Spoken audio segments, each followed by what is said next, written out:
Salut à tous, c'est la Team Exceed et c'est moi DarkMage69 pour une nouvelle vidéo.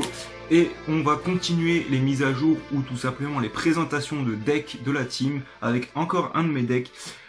C'est mon deck vampire. Avant de vous présenter ce deck, je vais vous expliquer un peu ce qui se passe parce que vous pouvez peut-être vous demander pourquoi c'est moi qu'on voit le plus souvent dans les vidéos et pourquoi là c'est moi qui fais encore une mise à jour alors que la dernière elle vient déjà de moi. Déjà ça c'est tout simplement parce que vu que la team met ses decks à niveau par rapport au format Link, la plupart étant encore adaptés plus au format d'avant les Link, les autres ont un peu de retard par rapport à moi là-dessus, donc moi je peux faire déjà quelques mises à jour, pas toutes parce qu'il y a d'autres decks qui sont pas encore adaptés et les autres peuvent moins. On va prendre l'exemple de Elegant Teacher qui a le deck Red Eyes et le deck Odd Eyes. Il n'a pas encore Electromite pour le deck Odd Eyes, il ne peut pas le présenter. Le deck Red Eyes, il vient de trouver un peu une alternative pour le format Link, il pourra bientôt vous le présenter, mais jusqu'à présent c'était pas le cas. Et pour d'autres choses, par exemple le deck de démarrage, c'est moi qui me le suis acheté, donc c'est moi qui vous l'ouvre. Donc ça, voilà. Donc ne vous alarmez pas, les autres ne sont pas morts, il n'y a pas de souci. Et c'est juste parce que j'ai eu un commentaire là-dessus qui m'a fait faire ce petit point. Donc le deck vampire. Je l'ai fait il n'y a pas longtemps du tout. Il est peut-être encore à peaufiner. J'ai fait un duel avec. Bon, j'ai fait beaucoup de tests de main, de tests de combo, etc. Le deck tourne pas trop mal. Franchement, ça va, il est bien. Après, le seul duel que j'ai fait avec, je l'ai perdu parce que c'était contre le Grain Majou d'RDP et il m'a joué fissure dimensionnelle. Et de ce cas-là, bon, on peut pas faire grand-chose. J'ai dû attendre de piocher le typhon. Bon, ça, on s'en fout un peu. Donc, le deck, je vais vous le présenter. Il est à peu près complet. Il doit me manquer une carte. Il faut savoir, pour ceux qui veulent se le faire, que ce deck n'est pas cher du tout à faire. Alors, moi déjà, j'ai quasiment rien payé parce que la plupart des cartes, on me les a données. Que ce soit un abonné ou Dragon Blanc 57, je les remercie parce que c'est en grande partie grâce à eux que je peux faire ce deck. Et le reste, je me suis commandé à l'unité. C'est des cartes qui valent rien du tout sur Card Market. Vraiment, c'est genre 20 centimes la carte maximum. La seule qui coûte plusieurs euros, c'est la Link Vampire Aspirante, que j'ai en x1 et qui est même pas indispensable. Franchement, moi de ce que j'ai vu quand j'ai joué le deck et quand j'ai fait des petits tests de main, c'est qu'au final le deck peut s'en sortir sans. Donc moi je l'ai x1, je vais vous montrer ça tout de suite. Il me manque peut-être une ou deux cartes, mais bon, le deck peut largement se jouer sans, donc je vous fais la présentation. Pour ceux qui connaissent bien le deck, vous pourrez me dire ce que vous en pensez, ce que vous changeriez à ma place. Donc le deck Vampire, c'est bien simple, c'est un deck qui a des stratégies qui vont jouer avec le cimetière parce que c'est un deck zombie, donc tous les decks zombies jouent avec le cimetière. Celui-là, ce qu'il va faire, c'est qu'il va faire plusieurs invocations normales grâce à une carte que vous allez voir dans la decklist. Et il va aussi accessoirement jouer avec les monstres de l'adversaire en les invoquant spé soit sur son terrain, soit sur le vôtre, ça dépend des cartes. C'est une stratégie pas très claire, mais qui peut se révéler marrante à jouer, donc vous allez voir ça. Et c'est parti sans plus attendre. Donc on va commencer avec 3 fois le domestique et 3 fois le familier. Donc ça c'est les deux monstres de bas niveau du deck qui sont vraiment indispensables. Parce que en fait le domestique et le vampire et le familier ont tous les deux, on va dire, le même effet, sauf que le domestique il va chercher des magies et le familier va chercher des monstres. Donc quand ils sont dans le cimetière, on peut envoyer une carte vampire de la main ou du terrain au cimetière pour les invoquer spé et ensuite ils seront bannis quand ils quitteront le terrain. Et quand ils sont invoqués spé, on peut payer 500 points de vie pour rajouter une carte, donc une magie piège ou un monstre. C'est vraiment cool, il faut les avoir x3 quasiment absolument. Il y a des versions qui le jouent x2, ça peut se faire x2. Moi j'ai fait des petits tests, j'ai trouvé que x3 c'était mieux pour vraiment être sûr de les avoir et tout. Vous me direz ce que vous en pensez. Ensuite on va jouer 3 fois le fléau écarlate. Donc ça j'ai vu qu'il y en avait qui le jouent à 2, mais moi je la joue à 3 tout simplement pour une seule raison, c'est que c'est une carte qui va invoquer spé. Donc quand c'est une carte qui va invoquer spé d'autres cartes, pour moi, il faut les jouer à x3 parce que c'est une carte qui fait tourner le deck tout simplement. Vous me direz encore une fois ce que vous en pensez. On va jouer 2 Fraulein. Alors justement ça, il y a eu beaucoup de deck build qui l'a joué à x3. Moi, je l'avais mis x3 au tout début et en fin de compte, je me suis rendu compte que c'est pas la carte qui fait tourner le deck plus rapidement possible parce qu'en fait, elle s'invoque spé quand l'adversaire attaque et elle peut invoquer spé un monstre qu'elle a détruit au combat. Elle peut détruire facilement au combat grâce à son effet qui permet de gagner de l'attaque en sacrifiant des points de vie.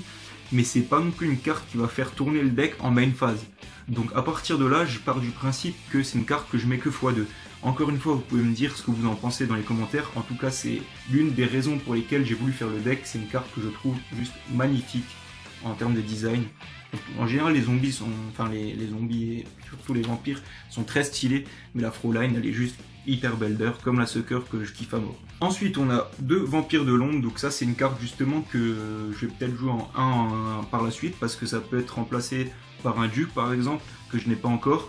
Donc ça c'est une carte qui, quand elle est invoquée normalement, va permettre d'invoquer SP depuis le deck. Donc encore une fois, vu que ça fait tourner le deck, je la joue 2 fois. Duc, il a à peu près le même effet, sauf qu'il n'invoque pas depuis le deck. Du coup, pour avoir une alternative, je vais peut-être en mettre un, on va voir. En tout cas, dites-moi ce que vous en pensez. Moi, je trouve que c'est une carte à mettre et qui est bien pour ce deck. Donc, c'est cool. Pour finir, les vampires, une vamp et un baron rouge. Alors, baron rouge est souvent joué x1. La vamp est soit pas jouée, soit jouée x1. Moi, c'est une des raisons pour lesquelles j'ai voulu faire le deck, encore une fois, parce que c'est une carte qui est tellement belle, je la kiffe à mort. En plus, son effet est pas dégueu. Donc, c'est des cartes qu'on met x1 parce que c'est pas des cartes non plus qui vont faire justement tourner le deck à fond. Et en plus, voilà, Vamp, elle est niveau 7, donc en général, on va préférer invoquer SP. Ouais, elle est niveau 7. Donc en général, on va préférer l'invoquer SP plutôt que de l'invoquer normalement parce que voilà, ça requiert 2 sacrifices. Mais son effet est pas dégueu, donc c'est des cartes qui gênent pas dans le deck clairement, mais à pas mettre plus de x1 à mon goût. On passe au support générique zombie, alors j'ai mis 3 uni-zombies et 2 solitaires Shiranui. Je vous explique les quantités parce que c'est pas du tout le cas pour tout le monde. Il y en a qui jouent 3 uni-zombies, 3 solitaires, il y en a qui jouent 3 solitaires, 2 uni-zombies, il y en a peut-être qui jouent 2-2, je sais pas. Moi j'ai trouvé que le meilleur ratio c'était 3 uni-zombies et 2 solitaires. Pourquoi? Parce que le solitaire en général dans le deck il sert qu'à invoquer uni-zombie, il n'y a pas d'autre utilité. Moi ce que j'ai trouvé en faisant mes petits tests, c'est que on avait suffisamment de chances d'avoir uni-zombie rapidement en n'ayant que 2 solitaires Shiranui. Donc j'ai mis 3 uni-zombies et 2 solitaires. J'aurais pu mettre 3 solitaires, ça aurait peut-être bouffé une place pour rien. Mais uni-zombie pour moi c'est obligé de le mettre x3 et pas x2 parce que c'est vraiment une carte qui va débloquer le deck en début de duel. Donc il faut l'avoir à coup sûr. En ayant ces ratios là, j'ai trouvé qu'on les avait. En général j'ai toujours eu ces 2 cartes là, ou au moins une des 2, donc voilà. Ça débloque vraiment le deck, ça permet de meuler depuis le deck et ça permet d'invoquer justement un synthoniseur de 0 type zombie. Donc c'est vraiment cool. Et pour finir le support, on va mettre un petit Mezuki. Au début je l'avais mis x2, mais au final c'est plus encombrant qu'autre chose. C'est pas un deck zombie classique. Dans les decks zombies classiques on le met x2, x3, c'est pas dérangeant du tout. Mais là clairement moi j'ai trouvé que si je le mettais x2, c'était un peu dérangeant. Donc je l'ai mis x1. Ça permet des fois de comboter avec des cartes depuis le cimetière. Ça peut être pas mal, mais à mettre pas plus d'une fois à mon goût. Ensuite on va passer aux magies pièges. Donc on commence avec 3 désirs et 3 domaines. Donc ça c'est pour les magies de l'archétype vampire. Ça pareil c'est une carte qui peut débloquer des situations parce que ça a 2 effets. Soit ça peut faire un peu comme un uni-zombie, soit ça peut invoquer SP depuis le cimetière. Donc c'est vraiment une carte qui débloque à mort. Il y en a pareil, je l'ai vu qui jouait x2. Moi, à partir du moment où c'est une carte pareil qui peut faire tourner le deck, je la mets x3. Et domaine de vampire, c'est vraiment la carte la plus importante parce que ça va permettre de faire une invocation normale de vampire en plus durant le duel. Vous avez vu tous les monstres de niveau 5 ou 6 que j'ai, il faut forcément la mettre x3. Ça c'est obligatoire dans tous les decks zombies, je l'ai vu x3. Et c'est normal. Enfin, dans tous les decks zombies, dans tous les decks vampires, je l'ai vu x3 et c'est normal. Ensuite, on va passer aux cartes plus génériques, donc 3 invitations des ténèbres, c'est un deck full ténèbres, à part Mezuki et solitaire, il me semble que tous les monstres sont des ténèbres. À partir de là, voilà, 3 invitations, c'est tout à fait légitime. J'ai mis 2 petits typhons, donc ça comme j'ai déjà expliqué, dans la team on a surtout des typhons, on n'a pas trop de Twin Twisters, de cyclones cosmiques, etc. Donc voilà, j'ai fait avec ce que j'avais. Bon, ça fait quand même le café, et c'est pas mal. Un petit livre de la vie, donc on joue que x1 parce qu'il faut obligatoirement que l'adversaire ait un monstre dans le cimetière pour pouvoir l'activer. Donc si on l'a en début de duel, c'est un peu une carte morte. Faut pas la mettre plus de x1 parce que sinon voilà, ça peut briquer, c'est pas cool. Et pour remédier à ça, on a bien sûr les staples comme Reborn, du coup qui elle peut s'activer n'importe quand à partir du moment où on a un monstre dans le cimetière. Et Sacrifice Inutile qui va un peu accélérer le deck en envoyant un monstre au cimetière. Parce que c'est un deck zombie, les decks zombies jouent beaucoup avec le cimetière, que ce soit vampire ou autre. Ensuite on va passer au piège avec d'abord la meilleure qui est la domination, donc ça c'est une carte vraiment cool parce qu'elle annule tout à partir du moment où on contrôle un monstre zombie, donc c'est hyper craqué, elle annule presque tout comme j'ai dit, c'est cool. Et de réveil, donc ça va permettre de faire de l'aspect, encore une fois, c'est pas mal non plus. Encore une fois, dites-moi dans les commentaires ce que vous en pensez, ce que vous auriez mis en quelle quantité à ma place. Et on va tout de suite continuer avec l'extra deck. Donc je vais mettre 2 Sheridan parce que c'est une carte qui peut s'invoquer avec des monstres adverses assez facilement en plus et qui a un effet plutôt cool. Donc je l'ai mis x2. J'ai aussi mis un Bram pour les X6-5 et du coup un non-vampire mais qui est pas mal du tout, c'est Volcasaurus. Donc voilà, ça c'est vraiment les X6 et 5. C'est les seuls X6 qu'on va faire dans ce deck tout simplement.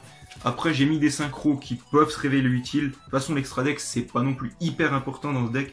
Donc j'ai mis en synchro 5 un Samsara, j'ai mis en synchro 6 un Brionac, en synchro 7 un Dragon Rose Noir, un synchro 8 j'en ai mis 2 parce que ça arrive un peu plus souvent de les faire, un Bills et un Omega, et j'ai mis un synchro 9, le Trishula, voilà.